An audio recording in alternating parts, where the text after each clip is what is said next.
오늘 이 메시지를 듣기 전에 잠시 시간을 내어 하나님의 은혜를 나누는 일에 동참해 주시기를 부탁드립니다. 이 말씀이 여러분의 마음에 울림을 준다면 좋아요를 눌러 더 많은 이들에게 전달될 수 있도록 도와주시고 이 채널을 구독하심으로써 앞으로도 계속해서 귀한 영적 양식을 함께 나누시길 바랍니다.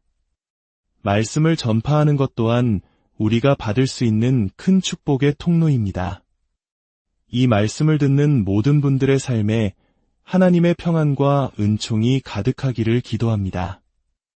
현대를 살아가는 우리 모두에게 시간은 가장 공평하게 주어진 자원일 것입니다. 우리 모두는 하루 24시간, 일주일 7일이라는 똑같은 시간을 부여받습니다. 하지만 어째서 어떤 사람들은 그 시간 속에서 놀라운 성취를 이루고 풍성한 삶을 살아가는 반면 어떤 이들은 늘 시간에 쫓기며 아무것도 이루지 못하는 것처럼 느끼는 걸까요? 많은 사람들이 나는 바쁘다라는 말을 마치 명예로운 훈장처럼 여기며 살아갑니다. 바쁘다는 것이 자신의 중요성과 가치를 증명하는 것처럼 느껴지기 때문입니다. 하지만 우리는 스스로에게 질문해야 합니다. 그 바쁨이 과연 의미 있는 결과를 낳고 있는가? 혹시 우리는 그저 분주하기만 할 뿐 아무런 열매도 맺지 못하는 삶을 살고 있는 것은 아닌가 하고 말입니다. 성경은 우리에게 분명히 말씀하십니다. 하나님께서 우리를 부르신 것은 단순히 바쁜 존재가 되기 위함이 아니라 열매를 맺는 존재가 되기 위함이라는 것을 말입니다. 여기서 열매란 사랑과 희락, 화평과 오래 참음, 자비와 양선, 충성과 온유, 그리고 절제와 같은 성령의 열매를 의미합니다. 이것은 우리의 삶을 통해 하나님의 선하심과 영광이 드러나는 것을 뜻합니다. 하나님께서는 우리가 모든 것이 순조롭고 평안할 때뿐만 아니라 인생의 가장 혹독한 시련 속에서도 열매 맺기를 원하십니다. 성경의 한 구절은 이렇게 말합니다. 올바른 곳, 즉 그리스도와 그분의 사랑 안에 깊이 뿌리내린 사람은 극심한 가뭄이 닥친 해에도 마르지 않고 계속해서 열매를 맺을 수 있다고 말입니다. 이것이 우리에게 주는 의미는 무엇일까요? 이는 곧 우리 삶에 1년 내내 문제가 끊이지 않고 하나의 고난이 끝나기도 전에 또 다른 시련이 닥쳐오는 상황 속에서도 우리가 하나님 안에 굳건히 서 있다면 여전히 성령의 열매를 맺으며 다른 사람들에게 축복이 되는 삶을 살 수 있다는 놀라운 진리입니다.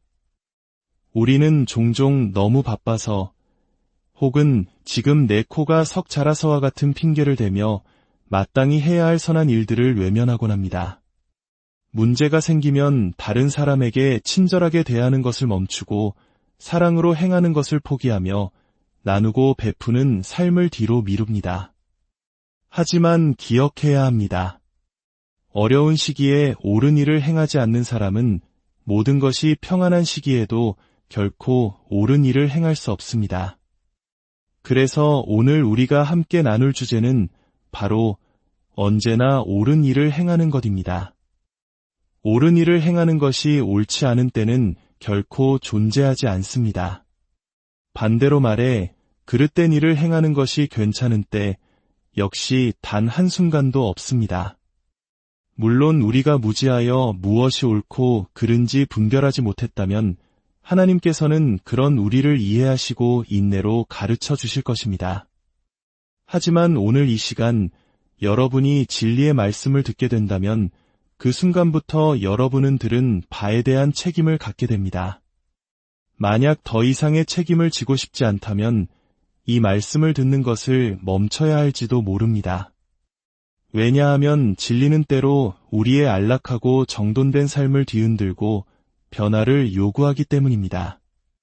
하나님께서 말씀을 통해 당신의 삶에 개입하고 계심을 분명히 깨닫고 무언가를 바꾸라는 요청을 받고 있음에도 불구하고 만약 당신이 계속해서 그 부르심을 외면한다면 하나님께서는 사랑의 마음으로 그 결과의 무게를 조금 더 높이실 수밖에 없습니다.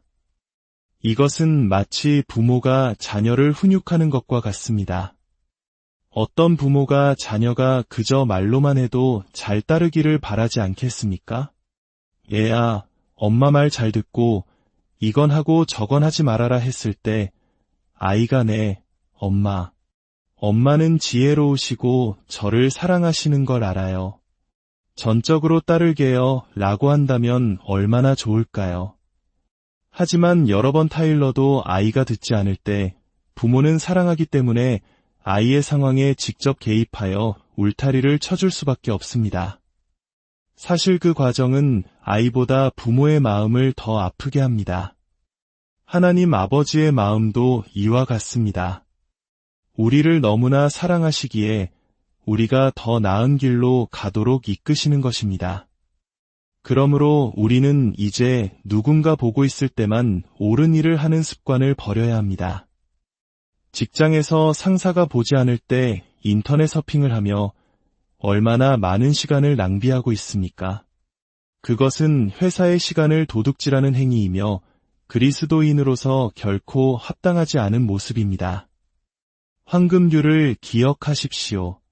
무엇이든지 남에게 대접을 받고자 하는 대로 너희도 남을 대접하라. 만약 당신이 그 회사의 주인이라면 직원들이 어떻게 행동하기를 바라겠습니까? 우리는 사람들의 시선을 의식하며 살아서는 안 됩니다. 왜냐하면 하나님께서는 언제나 모든 곳에서 우리를 지켜보고 계시기 때문입니다. 이것은 우리를 감시하고 억압하기 위함이 아니라 우리와 항상 함께 하시며 우리를 보호하고 인도하시기 위함입니다. 그러므로 우리의 삶의 기준은 사람들에게 어떻게 보일까가 아니라 하나님 앞에서 나는 어떤 모습인가가 되어야 합니다. 우리의 마음 깊은 곳에는 예수 그리스도의 보혈을 통해 하나님과의 올바른 관계, 즉 의가 심겨져 있습니다. 우리는 이미 의로운 존재가 되었습니다. 이제 우리가 할 일은 우리 안에 있는 그 의로움을 삶으로 드러내는 것입니다. 예수님을 진정으로 영접하기 전에는 남을 험담하거나 사소한 거짓말을 해도 양심의 가책을 크게 느끼지 않았을 수 있습니다. 하지만 진정으로 구원받고 거듭난 후에는 똑같은 잘못을 저질렀을 때 마음속 깊은 곳에서부터 불편함과 고통을 느끼게 됩니다. 그 불편함이야말로 우리를 향한 하나님의 절절한 외침입니다. 얘야, 내가 너를 위해 더 나은 삶을 예비해 두었단다. 죄책감이라는 무거운 짐을 지고 살지 말아라. 내가 너에게 예비한 참된 평안과 기쁨을 누리렴. 이제 우리는 옳은 일을 하는 동기를 점검해야 합니다. 오늘 메시지의 가장 중요한 핵심은 이것입니다. 우리는 무언가를 얻기 위해 옳은 일을 하는 것을 멈춰야 합니다.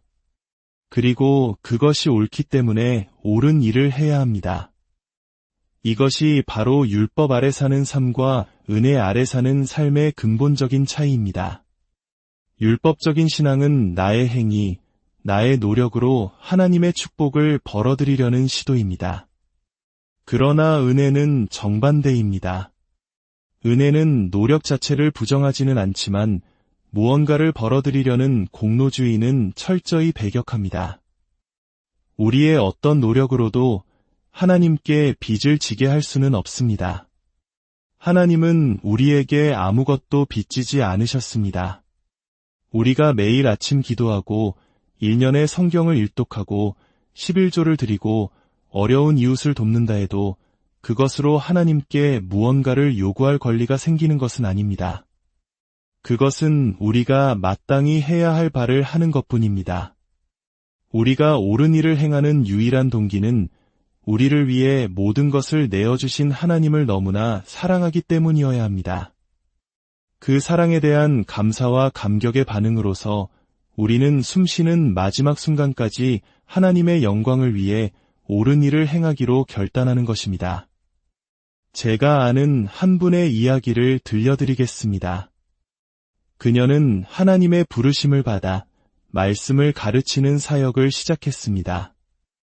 하지만 당시 그녀는 직장 생활과 여러 책임으로 인해 말씀을 연구할 시간이 턱없이 부족했습니다. 하나님께서는 그녀에게 직장을 그만두라고 말씀하셨습니다. 그것은 곧 매달 생활비가 부족해지는 재정적인 위기를 의미했습니다. 처음에 그녀는 순종하는 대신 타협안을 내놓았습니다. 정규직을 그만두고 시간제 일자리를 구한 것입니다. 이는 하나님을 믿습니다. 하지만 혹시 모르니 제 스스로를 지킬 안전장치는 마련해 둘게요라고 말하는 것과 같았습니다. 그러나 하나님께서는 그 길을 허락하지 않으셨고 결국 그녀는 시간제 일자리에서도 해고당했습니다. 마침내 그녀는 모든 것을 내려놓고 하나님의 부르심에 온전히 순종했습니다. 그리고 그 후 6년이라는 긴 시간 동안 그녀의 가정은 이전보다 더 극심한 재정적 어려움을 겪어야 했습니다. 6일도 6개월도 아닌 무려 6년이었습니다. 옳은 일을 선택했는데 왜 즉각적으로 좋은 결과가 나타나지 않는 걸까요? 대부분의 사람들은 이런 상황에서 얼마 못 가 포기하고 맙니다. 이건 효과가 없나 봐라고 생각하면서 말입니다. 바로 이 지점에서 그녀는 인생의 가장 중요한 교훈을 깨달았습니다. 우리는 결과에 책임이 있는 존재가 아니라는 것입니다. 우리의 책임은 오직 순종하고 사랑으로 옳은 길을 걷는 것까지입니다. 그 이후의 모든 결과는 전적으로 하나님의 손에 달려 있습니다. 사랑하는 여러분, 시간을 지혜롭게 사용하십시오. 분주함의 함정에서 벗어나 열매 맺는 삶을 추구하십시오. 어떤 상황 속에서도 어떤 대가도 바라지 말고 오직 그것이 옳다는 이유 하나만으로 옳은 길을 선택하십시오. 우리의 책임은 과정에 대한 순종이며 결과는 하나님의 주권에 속한 영역임을 기억하십시오. 그럴 때 우리는 비로소 참된 자유와 평안 속에서 하나님이 예비하신 풍성한 삶을 누리게 될 것입니다.